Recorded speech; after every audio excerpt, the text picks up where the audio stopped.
बिस्मिल्लाहिर्रहमानिर्रहीम। अस्सलाम वालेकुम। Welcome to Hibbi's kitchen. आज हम बना रहे हैं बहुत ही स्पेशल दिल्ली वालों का शादियों वाला देगी कोरमा। इसको बनाना बहुत आसान है और ये झटपट बन जाता है। देखते हैं कैसे बनता है। चलिए स्टार्ट करते हैं। बिस्मिल्लाहिर्रहमानिर्रहीम। मटन कोरमा के लिए जो मैं इंग्रेडिएंट्स चाहिए वो ये हैं। 1.5 kg मैंने इसमें मटन लिया है। मिक्स पीसेज हैं ये। 3 पाव मैंने प्याज लिए थे, इनको मैंने फ्राई करके क्रश कर लिया था। 3 पाव दही है।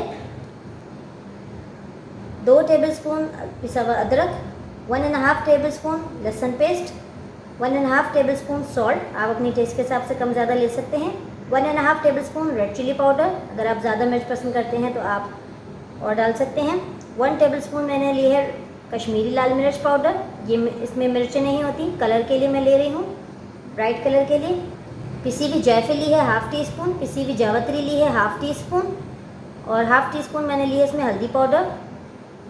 ये धनिया पाउडर है 6 टेबलस्पून। साबुत धनिया को मैंने घर में पीस लिया था, इसकी बहुत अच्छी ऑथेंटिक देगी खुशबू आती है, इसलिए मैंने लिए है। बाज़ार वाला धनिया पाउडर मैंने नहीं यूज़ किया है। साबुत मसालों में मैं लूँगी काली मिर्चें ली है मैंने 20-25 दाने, 12 ली हैं मैंने छोटी इलायची, 4 ली हैं मैंने बड़ी इलायची और 20-25 दाने मैंने लिए हैं लौंगों के। और केवड़ा एसेंस लिया है मैंने खुशबू के लिए। बिस्मिल्लाहिर्रहमानिर्रहीम।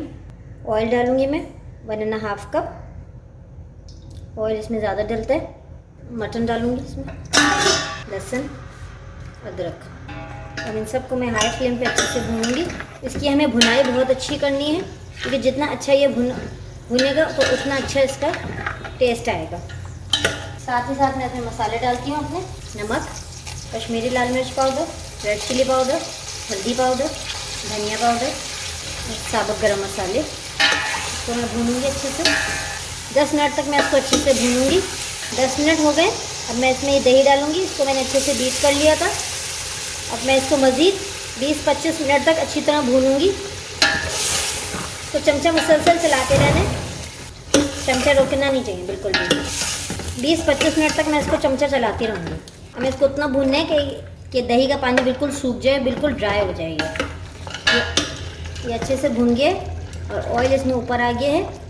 अब मैं इसमें क्रश्ड अनियन डाल के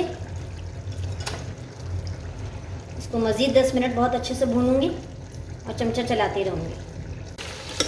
अगर भूनते हुए आपको लगे कि मसाला नीचे से लग रहा है तो आप इसमें आधा ग्लास पानी का डाल दें और इसको भूनते रहें। एक रिक्वेस्ट मैं आपसे करती चलूँ, अगर आपने मेरे चैनल को सब्सक्राइब नहीं किया है तो काइंडली मेरे चैनल को सब्सक्राइब कर लीजिए और साथ में लगे बेल आइकन को प्रेस करना ना भूलिए, ताकि मेरे आने वाली वीडियो की हर नोटिफिकेशन आपको सबसे पहले मिल जाए। सब्सक्राइब करते हैं तो हमें मोटिवेशन मिलती है और वीडियोस बनाने के लिए। प्याज भी हमारे अच्छे से भुन गए हैं, मसाला भी अच्छे से भुन गया है। अब मैं इसमें पानी डालूँगी। गोश्त हमारा इस भुनाई में हाफ तो गल ही गया है। अब मैं इसमें तकरीबन 3 गिलास पानी के डालूँगी और इसको कवर करके गोश्त मज़ीद पकने के लिए रख दूँगी। मीडियम फ्लेम पे मैं इसको रख दूँगी। मटन हमारा गल गया, ऑयल इसमें ऊपर आना शुरू हो गया। अब मैं इसको 5 मिनट और अच्छे से भूनूंगी चमचा चला के, और एहतियात से चमचा चलाने के हमारा गोश्त न टूटे।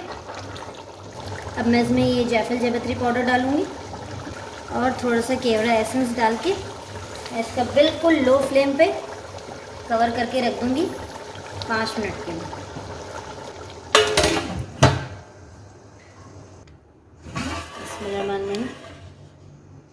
देखिए माशाल्लाह रेडी है। माशाल्लाह क्या अच्छी खुशबू आ रही है माशाल्लाह से, बिल्कुल देग वाले कोरमे की। आप देखें इसका टेक्सचर देखें। बस अब मैं इसको डिश आउट करती हूँ।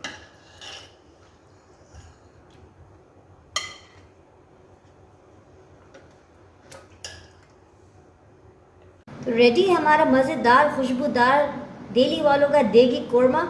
आप इस रेसिपी को ज़रूर ट्राई करें और कमेंट सेक्शन में मुझे बताएं आपको कैसी लगी। अगर आपको ये वीडियो अच्छी लगी है तो इसको लाइक करें और शेयर करें, और अगर आपने मेरे चैनल को सब्सक्राइब नहीं किया तो काइंडली मेरे चैनल को सब्सक्राइब करें। ज़ाकल्लाह खैर, दुआ में याद रखिएगा। अस्सलाम वालेकुम।